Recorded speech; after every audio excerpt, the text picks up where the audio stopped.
It's time to venture into the Filmverse, a movie fan podcast where we dive into the vast expanses of cinema and report our findings. I'm Mytchel Chandler. And I'm Bryce Payne. And today, on the 18th episode of Into the Filmverse, we'll be discussing the Harrison Ford classic Blade Runner, 1957's war drama Bridge on the River Kwai, and various content we watched throughout the week. If you want to see our reviews on any of the films we'll be discussing about today, or our thoughts on other movies, be sure to join us on Letterboxd, the social network for film lovers. You can find me, Mytchel Chandler, at Mytch Reviews. Mytch is spelled with a Y, M-Y-T-C-H. And you can find me, Bryce, at Payne Reviews, P-A-Y-N-E Reviews. Before we dive into our weekly movie watches, we're going to go off the top with some recent movie news. Oh, okay. Yeah, actually, no. Let's start with the good news. Sorry, I looked at the second one and I was like, I was sad. I didn't know about this. I know, right? So what is some good news in the world of Marvel? Deadpool. We got an update on Deadpool. Kevin Feige was recently doing an interview with Collider, and he said that Deadpool is confirmed to be rated R and in the MCU. I am surprised because I figured if they were going to put him in the MCU, they would have knocked him down to a PG-13 rating. However, I mean, they're going to keep him in the MCU and keep him rated R. I don't know how this is going to work with him dropping F-bombs like the Avengers, but we'll see, I guess. Oh, it's going to be fucking hilarious. Because you're going to see, hilarious, yeah. All the other characters are going to be stuck on the PG-13 side. I think so, yeah. And he's going to be rated R. So he's going to see like Spider-Man and be like, what the fuck is up, Peter Parker? And he's going to be like, guys, I don't think I can say that word. I don't think I can say that word. Yeah, no, I really think that... oh my god, dude, the references to the X-Men movies, holy shit. Yeah, I really don't know what they could do with so many things that Ryan Reynolds posted on his Instagram. Like, I'm gonna catch the fucker who killed Bambi's mom. Dude, I can't believe this because honestly, like, I can just picture him being like, yeah, you know, like, fucking, he's just like making things like Patrick Stewart references, and everyone's just like, yeah, no, Patrick Stewart's a really good actor, and he's like, no, guys, Professor X, and they're like, no, he's a good actor. He's like, no, Professor X. So this is what Kevin Feige said in an interview with Collider. He said, it will be rated R. We're talking about Deadpool. And we are working on a script right now. And Ryan's overseeing a script right now. Thank God. It will not be filming this year, he said. Ryan is a very busy, very successful actor. We've got a number of things we've already announced that we now have to make, but it's exciting to have it begun. Again, a very different type of character in the MCU, and Ryan is a force of nature, which is just awesome to see him bring that character to life. So to me, it sounds like they're kind of reinventing what Deadpool is, just a tiny bit. You can't really reinvent Deadpool per se. I mean, but it's good. It sounds more like a soft reboot than like anything, but it's still gonna have Ragnarok. Still gonna have to read the references. What I think is that they're gonna do it because Deadpool in the first two films was a very grounded character, and I want to say grounded as far as it was an very origin story. Simple stories. Yeah, but and you think about it when you reference Deadpool. I don't know if you've ever played the PS3 game or even just read some of the comics. He's very more aloof and makes more jokes and just seems more like off the wall, kind of like cool kind of bullshit. Yeah, he doesn't have like something that keeps him, human. He just seems very like, what the fuck are you on, man? Like constantly. And I think that's where they're gonna dive more into. I think he's gonna become more of Deadpool as I think pop culture before Deadpool kind of knew him. I'm excited for that. I'm excited for Deadpool in general. Yeah, me too. It's so nice to finally hear progress on it. Dude, I know. And that and with, hopefully that means the rest of X-Men is sort of close behind that. I'm okay with I would say, honestly, like, give me Deadpool first. Focus on the X-Men, like, get him right. Yeah, exactly. Before you just be like, here's our X-Men. It's like, okay, well, the shitty alternate timelines was better. Way better, exactly. And okay, speaking of more Marvel, sort of. I mean, I guess it's Marvel, but not MCU. Morbius, Sony's new. I mean, it might be Venom-verse movie. I don't even know, a Venom type movie. I don't know if it's even considered the same universe. It's a Venom-esque. It's like a Venom universe. There's Spider-Man universe they're creating without Spider-Man. Sony universe of Marvel characters. Morbius has been delayed 7 months. This comes from Variety. It's going to come out in 2022 in like February? No, October to fall. Oh, I'm okay with that. So it was supposed to come out in March, then it moved to October. Wait, when does that mean Venom's going to come out? Because I thought Venom was supposed to come out in October. They haven't said that one's moving, but I'm sure it's going to move soon too. Because I'm cool with whatever. Fuck it. Yeah, man. I'm just at this point. I'm just like, I'm not even surprised. I just want to start seeing movies again. Venom 2 is slated for a June 25th release. Oh, yeah, see, I don't know if that's going to move or not. I don't know, because it might I don't know if it matters if you see one or the other before. I doubt it. I don't know. I mean, they have some speculation that they're interconnected, but we don't know. I mean, they're probably going to be loosely interconnected, but I would say Morbius is the one that's probably going to be more connected to the Spider-Verse than anything with Michael Keaton. Right, exactly. So, I guess we'll find out. Sad to hear, but, you know, there are... Well, I wasn't going to bring this up yet, but since it's rumored, but also it's pretty much confirmed, that No Time to Die is also going to be pushing again. To basically I just watched Spectre and Skyfall. I know, yeah, but I'll probably leave that for a topic before it probably be come out this week sometime. That's so sad actually, because I'm like, I finally know what's happening, and then it's like push. I'm like, I'm kind of excited. Like, yeah, fuck. You're gonna have to basically wait till the end of the year for that one too. Again, so that's whatever. I mean, it's not surprising because these films were gonna come out in March, and so at this point, it's like we're just rolling out the COVID vaccine. Meanwhile, HBO Max is like, we'll put them in theaters. We're still getting money either way. Fuck it. Yeah, HBO Max and that their little things. Their little things they do. Well, finger guns. That was finger guns. Well, that was all for the movie news this week. And with our most recent movie news dissected and spun into dutiful discussion, we move on to our movie night film. Each Monday, we watch an Oscar-winning film, alternating between the newer and older years.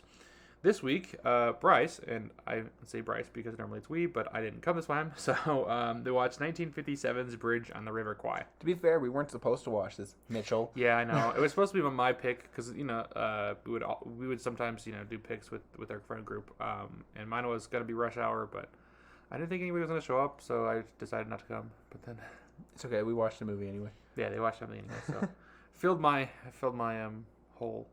But Bryce, what was your consensus of Bridge and River Kwai? It's okay. It's a little long. It's 2 hours and 40 minutes long. It's long. They had multiple characters, so I'll go over like some of this. First off, it's directed by David Lean. I know you don't know who that is, but he directed Lawrence of Arabia, an Oliver Twist movie, Summertime. A few films I've seen. So when I saw David Lean was the director, I was like, oh, okay, I got some faith in this. I swear I just saw that guy's name somewhere, but anyways. Lawrence of Arabia. No, I know, but maybe it was when I was putting the poster stuff together. I don't know, but I swear I saw David Lean. Yeah, because David Lean, I'll go. Oh, that's why I saw it because I thought it was For some reason, I thought Akira Kurosawa directed this film. I don't know why, but I thought he did. And so when I was looking it up and I saw it was that guy, I was like, "Who the fuck is this guy?" No, okay. So some movies I've seen by David Lean before we get into Bridge and River Kwai. I've seen In Which We Serve, which was a 1942 Best Picture nominee. Mm-hmm. Brief Encounter, which was was nominated for the Academy Award for Best Director that year. Great Expectations, which was another one for nominated Academy Award for Best Director. Okay. Oliver Twist, which was nominated for some BAFTA stuff for a British film. Yeah. Another one is Summertime, which was nominated for Academy Award for Best Director. Wow. The Bridge on the River Kwai, which, as we know, won Best Picture for 1957. Lawrence of Arabia, which we know won Best Picture in 1962. Dr. Zhivago, which was nominated for Academy Award for Best Picture. Well, so like he's got some shit under his belt. Yeah, he definitely does. I mean, a lot of stuff that people mentioned quite a bit. So a lot of stuff people really like. A lot of award nominated stuff. But Bridge on the River Kwai stars Alec Guinness, who you will know as old Obi-Wan Kenobi in A New Hope. Oh. And the original Star Wars trilogy. Obi. Younger, it's kind of weird because this is 1957. Star Wars came out in 1977, so he's 20 years younger than he was in that film. So he's in his 40s, which is whack. So he is a British commanding officer who is taken to a Japanese prisoner of war camp during 1940s. Okay. And he and his battalion are basically like, it starts off, he shows up and they're just like, everyone has to work on this bridge. Commanders and everyone, they all have to work on this bridge. And he's like, nah, dude, that's against the Geneva Convention. Officers don't work. He's like, I'm good, bro. And so they put him in a metal box and keep him in there for days. Gets checked out by the doctor. They're like, yeah, if you keep him in there, he's gonna die. And the commanding officer's like, I don't give a fuck. He won't do what I say. Fuck him. Meanwhile, all of his troops are just fucking around on the bridge and not getting anything done. Because, like, there's no commanding officers, no discipline. They don't give a fuck. Like, they're already prisoners of war. What's the worst that can happen? They die? Like, okay, yeah, that's fair. But there's this... Here's another thing. So there's this character. His name is William Holden. That sounds familiar. I think he's been in some stuff. I don't really know. He plays Major Shears or Lieutenant Commander Shears. He has a bunch of stuff goes on, but he basically is in the movie at the beginning. Mm-hmm. Attempts to escape, gets shot. Oh no, gets shot at, falls in the river, and they presume he's dead. And then you don't see him again for another 40 minutes. And then just like it'll periodically go up to like his story. No, because he's still alive. Like you know he lives. Oh, okay. But like he just shows up every like 20 minutes to be like, oh yeah, by the way, guys, he's still alive. That's literally all his point is. Well, he's also becomes like this team to like go blow up the bridge and rescue the prisoners of war kind of thing. But so he's just a background character for me. Like I forgot he was in the movie all the time. Alec Guinness definitely takes the shining role as this guy who's just like, he basically tells his people like, well, we made prisoners of war, but we're gonna build a goddamn good bridge. We gonna build that good, and like good bridge. He ends up becoming more like the commanding officer of the Japanese, and being like, even to the point at the end of the film, he tries to stop them from blowing up the bridge because he took so much pride in that bridge that he didn't want to blow it up. Now I will say I really enjoyed this movie. It had good pacing, had some good action scenes. The stuff with Shears kept coming up, and I was like, I don't give a fuck about this. Like, I don't know why this is in the movie. I don't care. Like, he's not that important. I mean, he is a quote unquote important, but he's not like the main. Like, Alec Guinness is definitely the main character. Right. But he's just like, so the ending sucks. I would say the last 5 minutes I was sitting there and Skylar and I were watching it, and I was like, I feel like this is about to be the most unsatisfying ending for this story. Oh, so you said the endings, like, I hate that. Like, that is, to me, is the biggest thing, endings of movies, because you can have let's just say your movie is just mediocre, right? You have a good ending, then your movie goes up to good.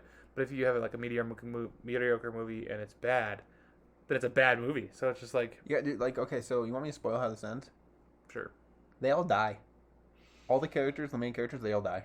See, and that could be. Dies. Oh, you mean like all the prisoners of war? No, like they're fine, but like Alec Guinness character, William Holden's character, this other guy, there's like he's like trying to blow it up, but Alec Guinness gets him killed because he's like, no, this is my bridge. I took pride in this, and then he realizes like, holy shit, that guy just died. That was on my team. What have I done? And then he tries to blow up the bridge and gets shot and falls in the plunger and dies. And literally, like, everybody dies. Like, all the main characters die. That is not good. That was like, this is the most shittiest ending in the world. Yeah, I mean, I guess I don't know if I invest 2 hours and 40 minutes into that film and then that's the ending. I'd probably be pretty I was like, too. All right, whatever. I mean, the rest of it was all right, but like, really. I will say, though, it is based on a true story. Well, I didn't know that. But it's very heavily changed, and a lot of people that back in 1957 when this came out were very critical. That's always the thing when they say based on a true story. You're like, how accurate is it actually really, though? Yeah, no. Apparently, they weren't trying to finish the bridge, and like in this movie, it shows like Nicholson is like trying to finish the bridge. He's like, we're British, we take pride. But in real life, the commanding officer that Nicholson is based off of was like trying to sabotage it as much as he fucking could. Wow. So I mean, it's okay. It's a good watch. I would say it's definitely something I'd watch again, but not anytime soon. You know what you should do, and I just thought of this randomly. You should do a ranking of every Best Picture winner. Like, I have one on Letterboxd. Oh well, then I'm not paying attention apparently. I need to look. That's pretty cool. I should do that too. I mean, I've seen exactly 50% of the Best Picture winners now. Wow, I've done good. You have done good. That's awesome. I'm very proud of it. But yeah, it was an okay watch. I would say it's a little long. Yeah, it's on the long side. It shouldn't be as long as it is, but it is what it is. It is what it is. Well, with that down, we venture onto some of our weekly movie watches. Although before we get on this, I should probably mention that next Monday, Skylar and I are gonna like watch a fuck ton. Oh yeah, Skylar and my friends. Yeah, I think next Monday they're gonna fly through Monday those weekends. So that'd be fun to see. I'm on vacation right now, so me and Skylar are just gonna like Zoom because nobody shows up for the old movie, so we're like, we really don't know. We'll just watch them all on our own. Exactly. So with like I said, some of our weekly movie watches. You watched a couple of films. I watched a lot of movies. Well, sorry, you watched a lot of movies. I'm doing good. I'm at 50 now. 50 movies, and what is? Oh, I guess technically, well, yeah, but 50 movies in only a short amount of time here in January. I've done good. You have done good. That's impressive. But a few of the ones that you wanted to talk about. Wait a minute. Okay, I'm gonna have you talk. Is News of the World the one with Tom Hanks? Yes. Oh, you did watch that. How'd you watch that? I watched it yesterday in theaters. You watched it in theaters without me. I told you we were going on a date. Oh yeah, you did tell me that. For some reason, I thought it was later. Okay. All right, fine, fast. I don't have to talk about News of the World if you want to watch it. No, I do. Talk about it. I don't want to talk about it if you want to watch it. But talk about it. Is it good? It just okay. News of the world. Give me your consensus of it. It's a little slow. I don't want to talk about any I won't talk about any major spoilers or anything. Yeah. But it's a little slow. Some things drag on, but the story is so solid that it makes the movie worth watching. Like there's some really heartfelt moments. There's a lot of the struggles he go through is just like Mother Nature, people. I mean, it's simple stuff, but it's so good. That's good. Although I will say, halfway through the movie, 2 people got up and left the theater, and Jada and I were like, "But not even that bad. Like it's really good." Okay, that's good to know. I mean, I don't mind hearing reviews and stuff like that before I go into movies, just because I feel like as long as like all the reviews aren't like this is terrible, don't go see it. Like for example, I watched. I was going to watch. I forgot what the name. We Can Be Heroes. I think that's what it's called. Yeah. The one with the new. The one where the guy's character's name is Wheels. Yeah. And I was gonna watch it, but there was overwhelmingly negative reviews, and plus the fact that I learned that Shark Boy and Lava Girl were only in it for like 40 seconds. 40 seconds and didn't even have any I don't think Shark Boy had any dialogue. Basically. No, he didn't. So I was like, oh well, that's the only reason I wanted to watch it in the first place. But that's my thing though, is like for the most part, like as long as like even if you said you disliked it, I probably would still be like, all right, I probably still go check it out because. No, I really I was like teetering on 3.5 to 4, but I gave it the 4-star because I got like near the end it had me choking up, and I was like, good. All right, the ending was solid, predictable but solid. Predictable, solid. Yeah, that's good. Well, that is good to hear. I mean, I'll be sure to check that out. Like I said, News of the World is in theaters right now. It's a new Tom Hanks film. Our theaters just opened up, so it is. I'm so excited. We're like, can we go see 3 movies this weekend? Because it probably closes down next weekend. They'll re-close them down. Yeah, on Saturday we're watching One Night in Miami. My wife and I in theaters, so we're really excited about that. I think I might just watch it on HBO Max. I know I'm very much on Amazon, not HBO Max. Oh, it's on Amazon. Amazon Prime. Yeah, it's an Amazon Prime movie. If it's in 4K, then I'll see it on Amazon Prime. But if it's not, then I'm just going to the theater. I was like, it's one of those movies I was like, I have to see this in theaters. If it's in theaters, like it's only in theaters for a week. Like, yeah, it's weird because I'm normally the person that would be like, I need to see this in theaters. Like, you know, I see movies in theaters, but now I'm just like, I don't know. I don't have to pay for it. But, you're like, I can see it for free. So you are working through. I don't exactly. Letterboxd's top 100 animated films. Yep. I'm currently at about 50%. Wow, that's awesome. You just finished the top 100 IMDb's, right? No, I finished the top 100 box office mojo movies. Okay, sorry, I get those. I get all those. I know they're all like the same sounding. But yeah, okay, the box office, that was the one that's made the most money. Yeah. Sure. So that one. So that's why I had to watch 2012. Oh, because apparently people saw that. Twilight. But only the last one. Only the last one, right? Which is weird because that's like one of the worst ones. Anyway, it was horrible. But now you're on to the animation films for Letterboxd, and you watched a film called Anomalisa. Oh my god, dude, this movie is so fucking weird. Yeah, you showed me a clip of it, or I just said this is creepy, and I don't. No, that was Mary and Max. They are all creepy. Let's be honest. Okay, so this movie is about what the hell is it? Community service spokesperson kind of thing. He would go do TED Talks. Mm-hmm. So he's in this town. He goes to do this TED Talk, and he's in the hotel, and it's kind of weird because most of this movie takes place in his hotel. Okay. And he's like depressed. He calls up an ex, meets her, and he's like, we were good. He's having like trouble. Like everyone, there's 3 actors in this film. And by actors, they're all 3 actors. But they're claymation, so it's not actors. I know, but there's 3 voice actors in this whole movie. Oh, wait, there are more than 3 characters though? Mm-hmm. Oh, okay. So is it weird though? So you start hearing the same voice. Professor Lupin playing the main character. Oh, Lupin, the actor who played Professor Lupin. I don't know his name off the top of my head. I don't either. This girl. I feel like I should. I don't know what her name is off the top of my head. But then there was Tom Newton. Newton. Oh my god. I'm like, it was such a good movie, but I can't remember the 3 people that played in the movie. It's like there's only 3. I should definitely be able to memorize 3 people. It is Tom Noonan, or David Thewlis, David Thewlis, Jennifer Jason Leigh, and Tom Noonan. That's all that's in this movie. Jennifer Jason Leigh, you will know from The Hateful Eight. I just realized that. Anyways, okay, yeah. But so David Thewlis plays Michael Stone, the promotional spokesperson or TED Talk person about community service. Mm-hmm. Jennifer Jason Leigh plays Lisa Hesselman, because it's important. And Okay. then Tom Noonan voices everybody else. Everybody else. Everybody else. That's his character on Letterboxd. You see, Everyone else. That's the everyone latest else. thing. Wow. I mean, how was it? Take me through Okay. the journey. He shows up in this hotel, and at first, like I was watching it, I was like, everyone's fucking voice like sounds the same. What the fuck? But that's part of the thing. So the guy basically views everyone as the same person. No one's unique. Okay. So okay. So it's specifically tailored towards. There's a reason why there's only. Yes. Okay. So in his mind, everyone sounds the same because no one's unique. That's interesting. No one feels different to him. That's interesting. He's going through and he meets these two girls. He opens he's knocking in the room because he's like, what the fuck? Like who? Like I just saw this person. And he knocks on this room and there's two people and they're like, oh, we came here to see her, like to hear her talk. We've been in community service for years, whatever. Well, one of them sounds different. Oh, that's interesting. Dude. I like that. So he's like, I want you to come with me to my room, kind of thing, you know. So they go to the room and of course she's like, well, why don't you want hers? Everyone likes her more. And he's like, well, I like you. I like your voice. Right? Because her voice is different compared to everybody else's. They sleep together, of course, you know. Which, by the way, this is when I realized this is not a kid film. That's when you realized this is not kid film. They're having sex. Well, no, okay. So first, like early in the film, he was in a shower and he comes out and full on nudity, and I was like, this is claymation. Like, holy fuck. Weird, dude. And I was like, this is not made for kids. Because normally when you think animated, you think of kids. That is true. Generally, like they're kid films. That's why they're animated. Yeah, exactly.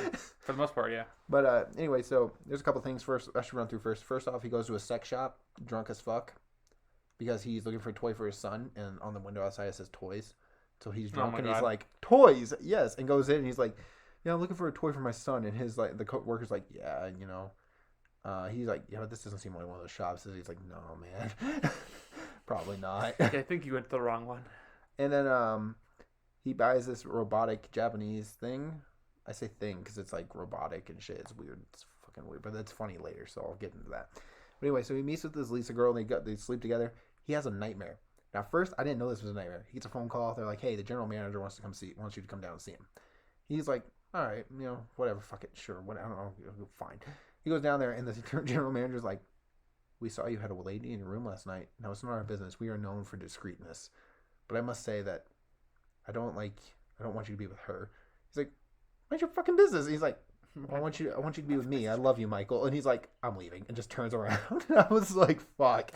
And then like it's a nightmare because like he's like, you can have anybody else up here, and like there's like a bunch of receptionists because it's a nightmare, and they're like, I want you to fuck me, Mychel. And he's just like, oh god. And it's like, he goes like, find this Lisa. Fuck me, Mychel. And he goes up there and like Lisa's like, what's going on? He's like, we gotta leave. We gotta fucking leave. Everyone's trying to fuck me. But that's what it's like to be baller. It's just a baller simulation. Okay, and this is another great thing. So he wakes up and he's talking with Lisa and he's like, I'm gonna leave my wife. I'm gonna marry you. And Lisa's like, oh my god, okay, like it's moving so fast, but okay. I've never done anything like this before. And then this is when this is the final 30 minutes of the film. My mouth was fucking open for the whole 30 minutes. Her voice starts morphing. Into a regular voice? Into everyone else's. No. Because the excitement of the situation is gone. Dude, that's deep. And she's like, her voice is changing and he's staring at her. She's like, is something wrong? He's like, no, everything's great. Yeah, I just don't care anymore wonderful. about you. He does like the showing and he like has a mental breakdown on stage and leaves. And then like he never goes back to her. Never goes back to Lisa. Goes back to his wife and shows up and his wife's like, what the fuck is wrong with you? He's like, I don't even know who anybody is. Like she throws a surprise party, but he doesn't recognize anyone because they all look the same. And then I bet you sit there after that film and you're just like, I'm just like, fuck. But he gives his son, this is a funny part, he gives his son that toy and his son's like, this is a doll, this is a girl's toy, it's a doll. And then his wife's like, Mychel, what's that coming out of the doll's mouth? It's a semen. He's like, I don't fucking know. Mommy, what's semen? It's a liquid, nothing. Why the fuck is there semen coming out of the doll's mouth? But yeah, it's a weird fucking movie. I really liked it. But you know the movie that came out last year? I want to say it was last year that was directed by the same dude. What? I'm Thinking of Ending Things. Oh yeah, I tried watching that. I didn't like that one. I didn't like that one. I like this one. This I one mean, was this one good. seems interesting. I mean, just the concept alone. I mean, I think maybe he just toys that director likes to toy with ideas and concepts outside of the. He Yeah, I likes can see. internal struggles. Right. But I was really into Anomalisa, and then it was like I'm sure the last 20 minutes, as soon as her voice started morphing, I was like, oh fuck. Plus, I'm sure that claymation could probably You could do more with animated. Yeah, but not only that, but I think it plays well towards that type of psyche. I feel like rather than trying to have just regular people sound all the same, I think just the fact that it was claymation that might have helped that a little bit. Yeah, dude, it was so good. It was so good. So you also watched a movie called A Town Called Panic. I went into this one blind. Just straight up, you're just like, all right. Yeah, it was like, yeah, it's on Amazon, and I was like, all right. Like anything, it was just the title or what that popped out. I'm gonna show you the poster for people not okay, because the poster also got me, but I was really like, it was like, it just looked wacky. Oh yeah, that does look whack. It's just like people standing on a horse. I mean, animated people standing on a horse, but Okay. Oh, and I guess this is part of that list, though, right? Yeah. Okay. Yeah. But you ready for this? It started off and it was like Cowboy and Indian are the characters' names because they're toy cowboy and Indians, right? And I was like, all right, but this is a French film, so I was like, all right, cool. And then they go downstairs and they're like, cheval, cheval, and I was like, horse? And the horse gets up and goes, what? And I was like, oh my god, it's a fucking talking horse. It's Charlie. And that's when I was like, oh, this movie's gonna be fucking whack. Was it cool? It was fucking weird. Like it's like Robot Chickenness. Oh, I love Robot Chicken. Like it's so fucking weird to me. Like the story is basically cowboy and Indian forget horse's birthday, and they're gonna make him a fire pit, like a barbecue pit, like a barbecue thing, and so they order 50 million bricks on accident. They put the 50 million bricks and they try to hide it from horse, right? Because you're not supposed to order shit online like 50 million bricks. What the fuck are you gonna do with 50 million bricks? Why do you need bricks for? You know where they hide these bricks? On top of the house. I don't think it works that way. It destroys the house. Well, of course it does. Like in the middle of the night, it's just like, boom, and breaks the fucking house. And Horse is like, where the fuck are all these bricks from? And he picks up a piece of paper and he's like, who the hell ordered 50 million bricks? And they're like, not me. No, not me either. What is this? It sounds. And then they start using the bricks to build a house, to like rebuild their house, right? But every night the walls keep getting stolen. By who? Sea people. Oh my god. What in the world? Yeah, that does sound like some sort of like whack shit. People are like, let's just put something together, bro. Sea people? Yeah, put that in. And then they go on this adventure to find the sea people. And they end up finding Horse's house underneath the fucking ocean. What? Yeah, and they go to like the North Pole and there's like a penguin snowball throwing machine that they meet with scientists. Like, it's fucking weird, dude. The movie's fucking weird, but I laughed so much. Yeah, I mean, that sounds kind of funny. I'm not gonna lie. It sounds fun to watch. I was like, oh my god, I need this in my collection, but you can't find it on Blu-ray. No, it's just DVD or what? Yeah, it's just DVD, but it's like $40, and I'm like, I'm not paying $40 for something I can watch for free. Damn, that's a lot of money. But I was like, God, this was fucking good. That sounds funny. It's not even like in concept. It's not a good film. It does not have a good story. Right, but just the shit in the film. Yeah, just the way it plays out. Because Horse is trying to like get. He's like in love with this other horse, who's like a teacher, and so he like takes piano lessons, but he can't get to the lessons because every time she calls, he's like in a situation like crawling up a crater or something because he's trying to get his fucking bricks back. Got to get the candy out, Charlie, Candyman. They're like, Horse, are you gonna come to piano lesson today? He's like climbing a mountain. He's like, yeah, I'll be there soon. I'm on my way. What in the world? How long is this film? An hour and a half? Yeah.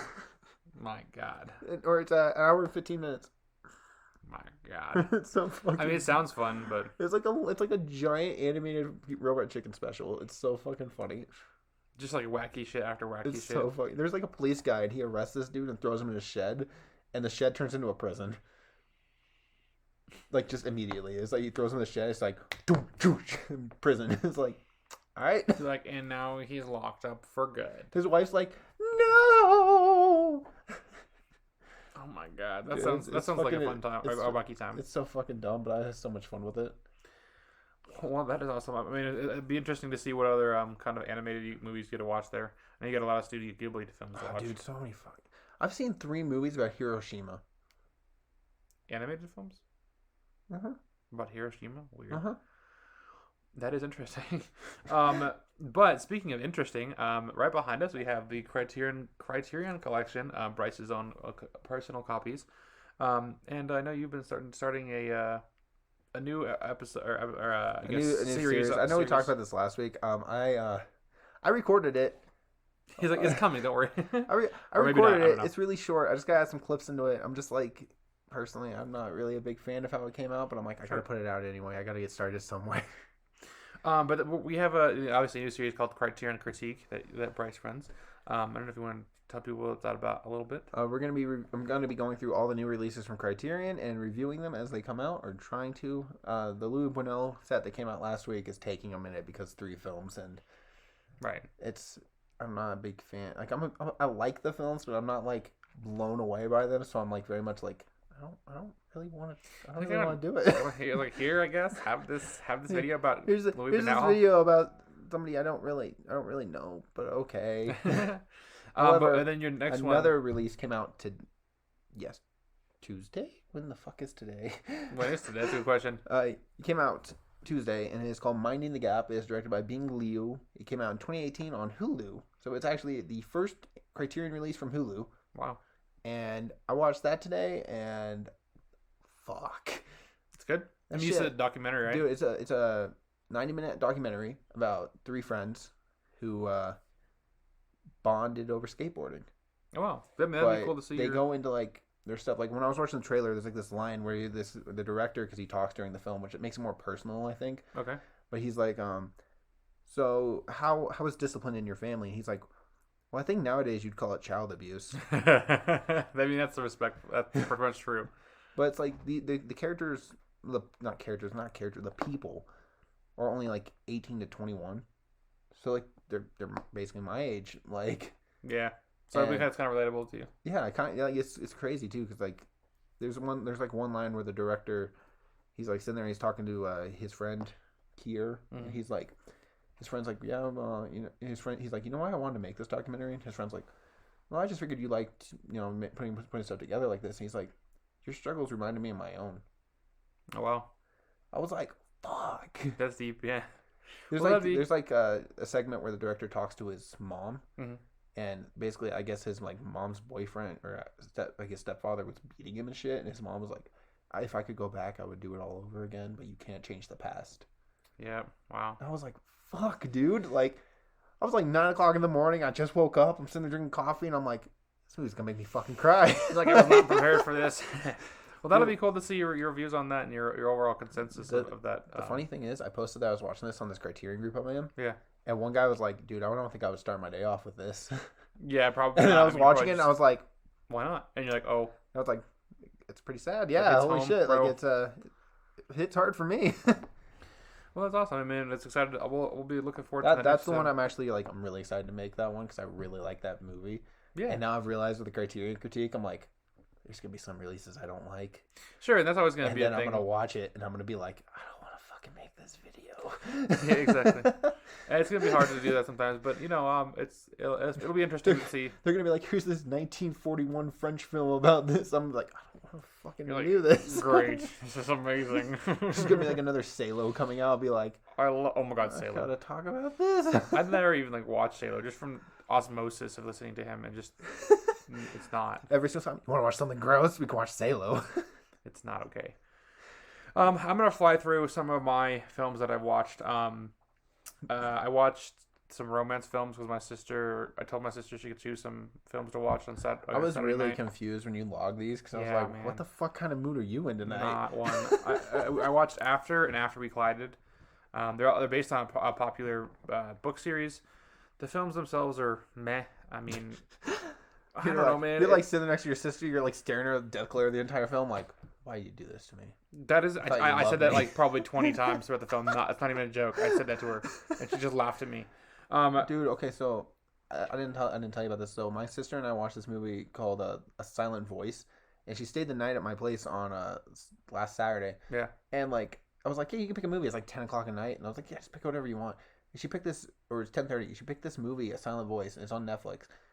And I didn't realize that Netflix, like the time counted down, because I don't stream very often, right? So I was was like, man, how long is it? Much longer is this movie? We're like 47 minutes in. I clicked the thing, and it's like an hour and 47. So my mind was like, Oh, you're it's an like hour, an hour left. left. All right. No, wait, you were 47 minutes in, and there was still an hour and 47 minutes left. That's a long movie. And dude, I was like sitting there. I was like, all right, yeah, an hour I can do that. And like another 40 minutes went by, and I was like, what the fuck? And I clicked the time again. I was like, oh fuck me. It counts down and see what's an hour left. It's like 12:30 at night. I'm like, fucking Christ. Yeah. And my sister looks at me and she goes, you know, I didn't realize this movie was this long. I'm like, you lying bitch. Like, you fucking knew. God. My sister did that. My sister did the exact same thing because I was sitting there where we watched the first one right after, and I was like, okay, fine, but sex doesn't mean you love each other, but whatever. And then she's like, well, watch the second one. And I'm like, it's like 11 o'clock at night. By the time we finish, it's like 1 a.m. And we got to like half of it. And she's like, I'm tired. I want to go to bed. I was like, no, we're finishing this now. We're halfway through it. Dude, my little sister was so awake. We were watching that movie. She was just like, this is really good. I'm like, I want to go to bed, dude. Like, I gotta work at 11. Like, shit. So yeah, I watched some random romance movies that like I wouldn't say romance isn't my thing. I just think, you know, and this is something I realized with somebody that I don't remember who said this, but I saw this recently, is that a lot of films use horror films like use horror as a destination rather than the vehicle to make the film, and that's kind of what I feel like this thing was. It wasn't about It wasn't like about romance and like romantic relationships. It was just like romance was the means to an end, and that's, you know, that's a shitty romance. Yeah, that's why I said I didn't feel anything when I was watching this. I didn't feel the connection to them. There's a lot of romances like that though, where they're like, oh, they look to each other across the street, they're in love, and you're like, it's like they had sex like every 5 minutes. They're in love. That's not how it works. Like, that's what happens in The Fly. Oh my god. Jeff Goldblum and her just fucked all the time, and it's like emotional connection. You're like, well, but really? Okay, but when it's Jeff Goldblum, it's an exception. So you wouldn't recommend me to watch these? No, please don't. I don't ever talk about these again. Thank you very much. I'm gonna watch them for next week and just bring them up. Be like, guess what I watched, Mytchel? Yeah, there's actually like 5 books, so I think there's gonna be like 3 more movies, and I'm sure I'm gonna have to watch these at some point. So I'm sure we'll talk about it again at some point. I just don't. 5? There's 5 books in this series. Well, you can't just stop now, like the Divergent series did. Like, just it doesn't work. Just leave it. Stop. Yeah, man. I don't know. I guess I'll find out. But I also watched the Chris Hemsworth, directed by Russo brothers. Oh no, sorry, it wasn't directed by the Russo brothers. The Russo brothers were producers. It was their company, Agbo Films. Extraction on Netflix, the Netflix film. Yeah, man, it's not very good. I know. I saw you gave it like 2 stars, and I was like, "Oof." It's kind of disappointing, to be honest with you. Like, it just seems so cool, but it's like one of those films where they bring star power in, and they're like, "This will make people watch it," and then you're like, "Chris Hemsworth, I love Chris Hemsworth." Yeah. And you're watching it, you're like, exactly. It like the action scenes were great, but I didn't care about any of it. Like, it just seems so like, I don't know. It was like the action scenes. It's like if you had John Wick, but you didn't have the scene where you didn't have the dog scenes. No, you just didn't have the point at the beginning of him killing his dog, so there's no point to the whole movie. You're just going through killing people. Like, okay, action's cool, but whatever. That's what I feel about most Michael Bay movies. Yeah, exactly. And like, there's no destination to get to between explosion and explosion. It's just explosions the entire time, and I'm like, action. You need more. Action without narrative purpose is just visual noise. Think about Kingsman. There's so much action in those films, but it means there's a reason for it. Right. But that's something I've heard from. I don't know if anybody have heard of John Campea that's listened to this, but what he's always said is that action without narrative purpose is just visual noise. But I feel like, okay, so hot take. Okay. Action films are made for people that don't get movies. I'm just sitting here in silence, like I'm thinking. Okay, I would say certain types of action movies. You're right. Like if you're think about Marvel, because Marvel's action, but there's a broader thing to it. But when you have films like The Rock or Transformers, that's why you call them popcorn flicks, because you know they're not going to be that great. You know, there's no like depth to them. It's just for a good explosions and fun and like good time. But see, a bit of action. I'll use my dad for an example here. My dad loves action films. Sure. Like he is one of those people that sees like an action film and goes like, "Oh, it looks so good," but they're not good. They're not. He's like, he shows me this movie called Source Code, right? And I was like, all right. He's like, Source Code is fun. I think it might not be Source Code. I think it's Code. I think it's just called Code. It stars Antonio Banderas and Morgan Freeman. I don't know why my mind was thinking Michael Fox. I was like, oh, that guy's white. Michael Fox because Michael Fox is a is Batman, right? And that's from right, yeah. And that was he played. Okay, anyways. But anyway, yeah. So Or Lucius Fox. It's just an action scenes after action scenes, and I'm like, this isn't good.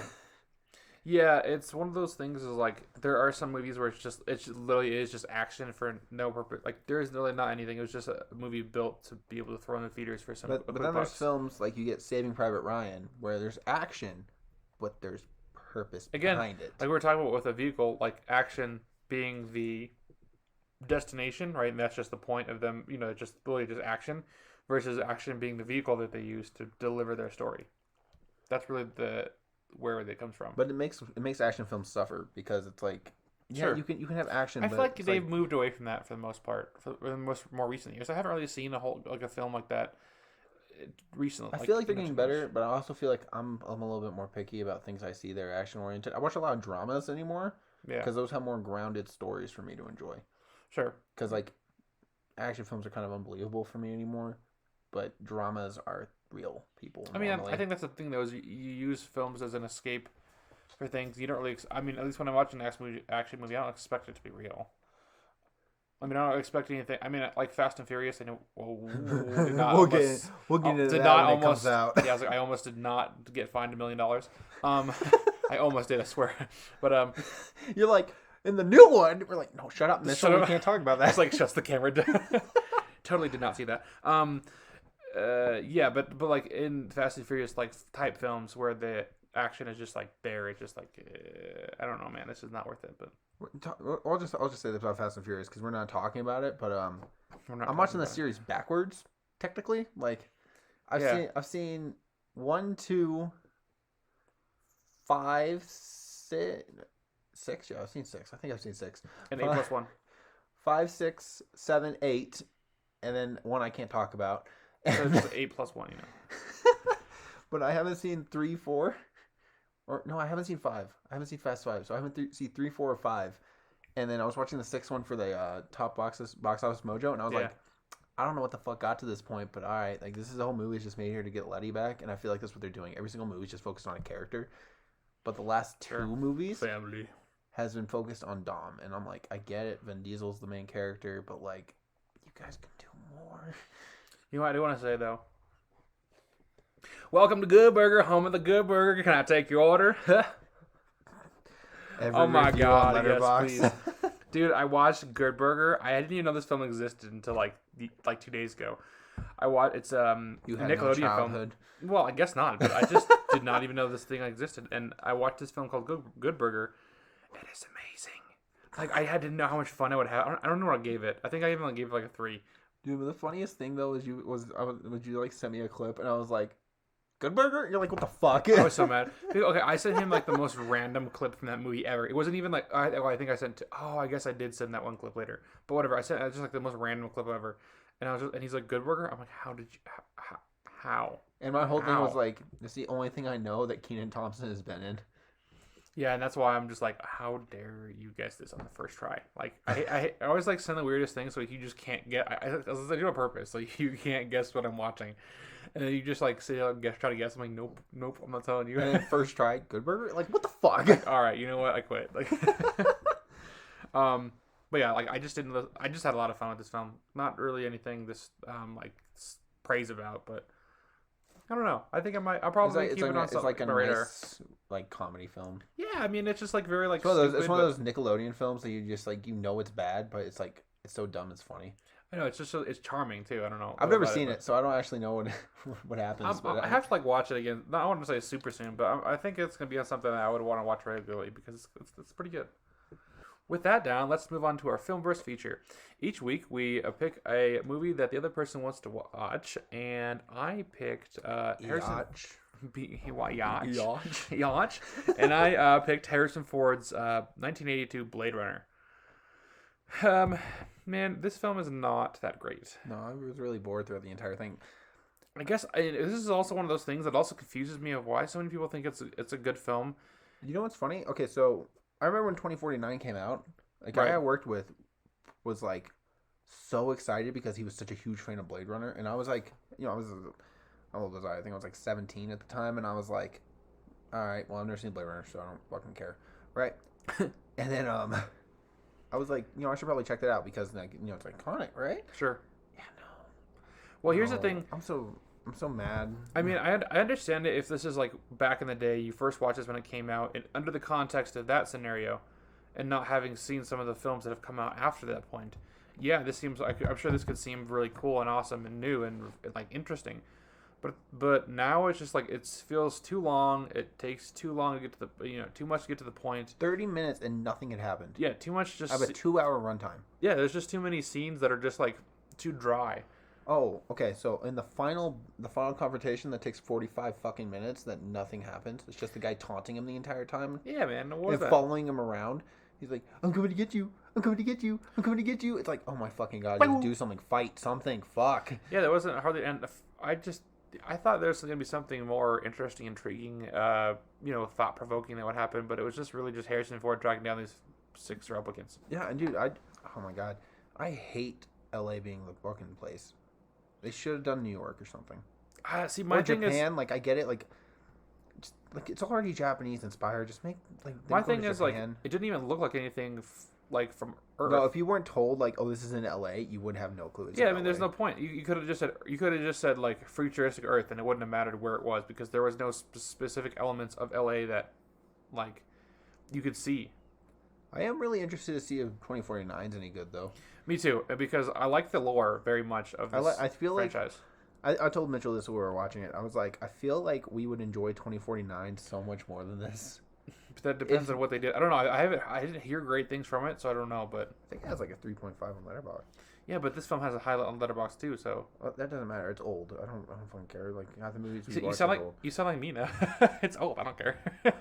I watch old movies all the time. Some of them aren't very good, but they still have high ratings. Like that's just.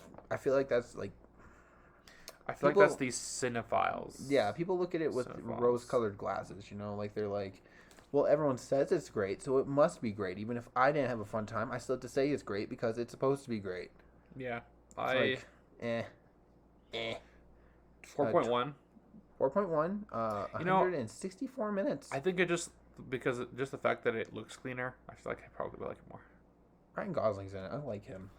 I like Ryan Gosling too. There's like one of those actors that I don't like, but I like him. Dry was interesting, but that's a different topic. But yeah, Jared overall, Leto's in it. Oh wow. Overall, Blade Dave Runner. Bautista's in it. Oh yeah, I forgot about that. I need to fucking watch that then. I like Dave Bautista. I feel like it had a lot of Fifth Element. I got a lot of motifs. Alien vibe, not Fifth Element. But the Fifth Element was like there was a lot of like the flying cars. There was kind of like even the shots seemed a lot of Fifth Element. Really, I kind of feel I did feel the Alien too, but it was Ridley Scott. So well, I honestly feel like this started out as an Alien side project, and then it just transformed into its own movie. Yeah, and I liked Harrison Ford in it. Like he was good in it. He was stale to me. He didn't have much of a personality other than like, oh, I'm a cop. I mean, he just feels like what he does in Star Wars. He feels like the exact same character. I wouldn't say that's a good thing. No, but I don't really like his Han Solo either. I mean, I don't know. That's my thing. Though. He just seems Harrison Ford. Honestly, Indiana Jones, he just plays the same character, but just in different. Dude, posts. Okay, so talking about Indiana Jones, the game.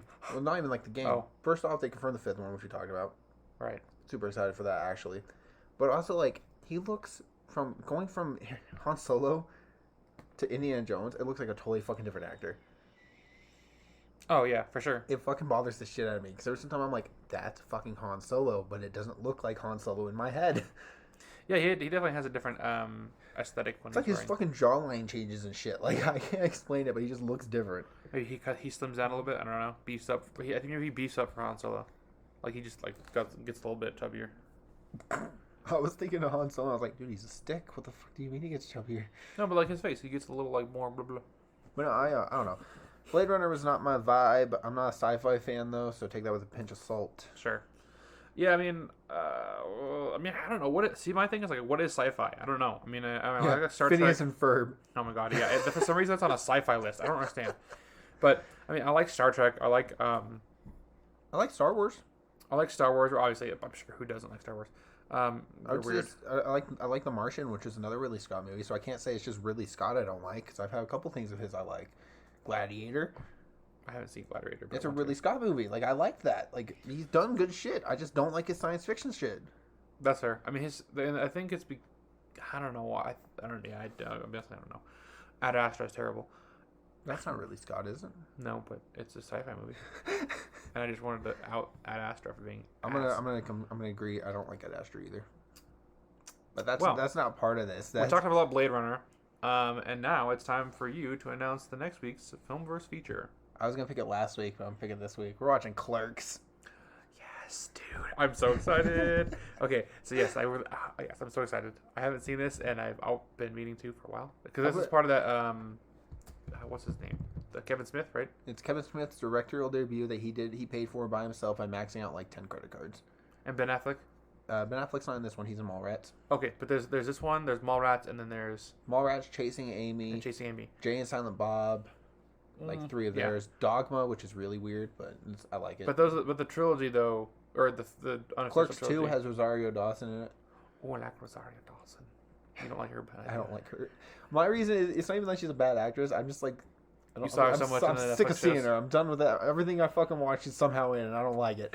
Star Wars, there she is. No, dude. Okay, so I'm sure we talked about this before, but for those of you not haven't listened to the episodes, she's in Daredevil, Iron Fist, Punisher. I'm pretty sure. No, she's not in Punisher. I don't think she showed in Punisher, but she's in Iron Fist, Luke Cage, Jessica Jones. I'm like, why? Why the fuck are you in all these? You don't have a reason to be all these. And then I watched like Zombieland 2, and then she's in Zombieland 2. I'm like, stop, fuck off. I'm sick of seeing your face. Like, I don't need it. And then they're like, she's playing Ahsoka. I'm like, no, like, get away. I'm done with you. Like, I don't need this. I was the exact opposite. I was like, yes, please give me more. And then I watched Clerks 2, and she was there, and I was like, why? Like, you just felt tortured by Rosario Dawson. It's like she's such a good actress, but I'm so sick of seeing her. And that was my exact opposite reaction. I love seeing her every time I saw her in like one of the shows pop up. I'm like, yes, I love her. I'm gonna see what else she's in because I'm sure she's in something else that I'm just like completely forgetting about. She's just there. I'm like, ugh. Oh, sorry to bother you. She was in that. The Lego Batman movie. She was in that. Death Proof. She was in that. I watched that during my fucking Marvel run. I don't remember. Men in Black 2. I guess she's in. The Lego Batman count though. It's an animated film. You can't see her. I think she played Barbara Gordon in that one. Yeah, but you don't see her, so it don't count. That counts to me. I mean, I guess we could hear her, but if you don't see... Oh, God. I'm dropping my mic. Yeah, but, like, anyways. Dude, she's in so many shit that I'm just like... But Clerks, yay. I'm like, you don't need to be in, though. It's like torture for me. I'm like, stop being in everything I watch. I don't need to see you in everything. No. You know who does that? Lawrence Fishburne. You'll see him, you're like, hey! No, dude, that's Matt Damon. I haven't seen any of Matt Damon. There's a list on Letterboxd of people that just be like... movies I find that Matt Damon just shows up in. He's like, hey. It's like, he's not even in the cast list, really. He's not a main cast member. He just shows up. And all I can think about is like, he's probably just friends with one of them. Is like, can I just show up on the movie? I'll take a cup of coffee like Brad Pitt did. I'm in the neighborhood, bro. Let me in. All right, man. Well, I just like being in movies. Exactly. Who the fuck was she in Men in Black 2?